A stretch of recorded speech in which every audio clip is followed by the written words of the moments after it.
आइए फिर से लौटते एक नई कहानी के साथ। सच्ची हिंदी कहानी, कर्मों का फल।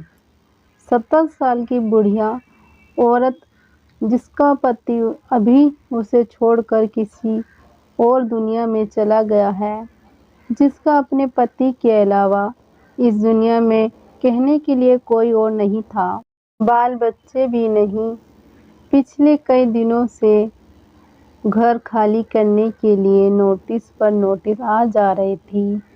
उसने अपने जानने वाले और रिश्तेदारों से कई बार मदद के लिए गुहार लगाई, लेकिन सिर्फ नाम के लिए ही उसकी शिकायत पर ध्यान नहीं देते।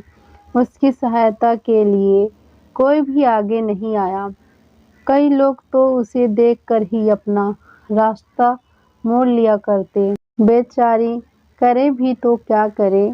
आखिरकार वह दिन भी जल्द आ पहुंचा जब उसके फ्लैट के मालिक ने उसको फ्लैट खाली करने के लिए उसके पास कुछ सिक्योरिटी वाले भेज दिए। बुढ़िया औरत ने हट्टे कट्टे आदमियों को देखकर और भी ज़्यादा सहम गई। वो उनके आगे गिड़गिड़ाने लगी, उनके पैर पकड़ लिए और कहने लगी उसे सिर्फ 2 दिन की मोहलत दे दी जाए। वो कुछ भी करके अपने लिए रहने के लिए कोई जगह की तलाश कर लेगी। मगर भाड़े के लोग आदमी उसकी एक बात सुनने को तैयार नहीं थे।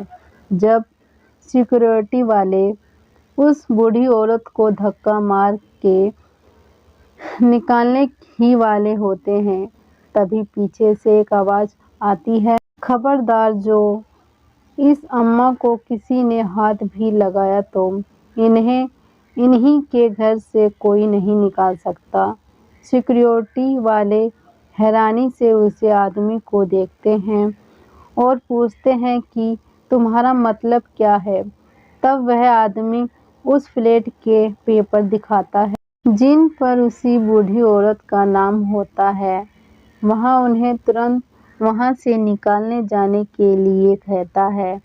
पेपर देखकर वह सिक्योरिटी वाले वहाँ से निकल जाते हैं। यह सारी घटना बूढ़ी औरत बड़े अचंभे में देखती रहती है। सब के जाने के बाद बूढ़ी औरत उस आदमी से पूछती है कि बेटा, मैंने तुमको कहीं नहीं पहचाना, लेकिन मैं इतना ज़रूर कहूँगी, तुम आज मेरी ज़िंदगी में भगवान की तरह आए हो। तब उस आदमी ने अपनी पहचान देते हुए उस बूढ़ी औरत से कहा, याद कीजिए माँ जी, 20 साल पहले आप और आपके पति एक मंदिर आए थे। वहाँ पर एक छोटा बच्चा आपसे स्कूल में भर्ती होने के लिए भीख मांग रहा था। आपके पति ने तो ये कहकर आपको मना कर दिया था कि इसको पैसे मत देना, ये नशा कर लेगा, और आगे चले गए थे।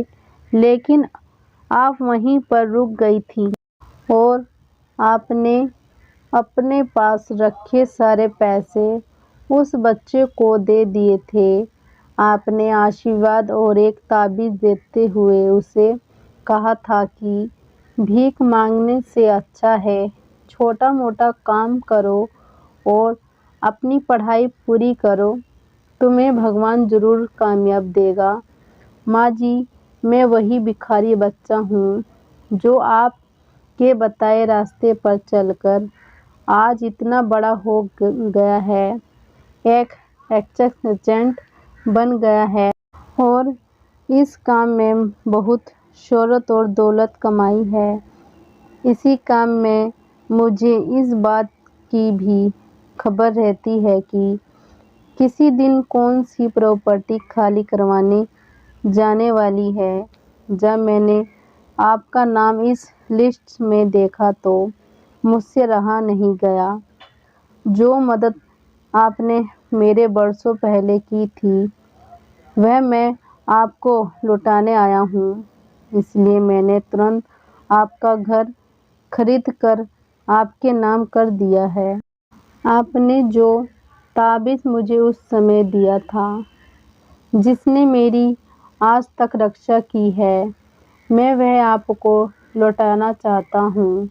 मैं चाहता हूँ कि ये ताबीज़ अब आपकी रक्षा करेगा।